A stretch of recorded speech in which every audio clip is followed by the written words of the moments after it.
12 hommes, 3 femmes, ils sont 15 à comparaître libres dans ce dossier. Certains sont soupçonnés d'avoir fait partie de la garde rapprochée de Félix Benguy, en quelque sorte des opérationnels dans le trafic de drogue. Pour d'autres, on leur reproche d'avoir participé au blanchiment de l'argent. C'est pourquoi, depuis ce matin, les uns après les autres, ils doivent expliquer leurs revenus, pour la majorité non déclarés, et justifier leur train de vie. Je louais des voitures au black, dit l'un d'eux. Je gérais les commerces de mes parents en Algérie, ou encore j'ai gagné une épicerie au jeu.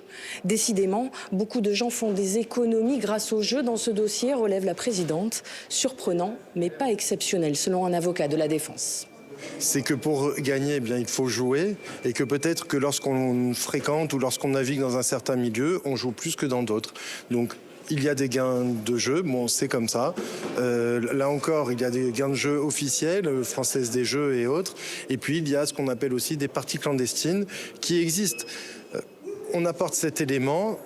Il n'est pas possible de démontrer que ce qui est dit est faux, que ces parties n'ont pas existé. C'est comme ça, et c'est ce que je vous disais, c'est que ça rejoint un petit peu le fait qu'on navigue dans un monde un petit peu à la marge, mais qui pour autant n'est pas nécessairement dans l'illégalité. Ce matin, il a aussi été question de menaces ou d'intimidation. Les déclarations faites un temps en garde à vue sont minimisées aujourd'hui. J'ai peur de ce que l'on voit sur les réseaux sociaux, ou j'étais juste testé parce que j'étais nouveau en prison, explique un prévenu. Félix Benguy, lui, reste calme dans le box et surtout très attentif.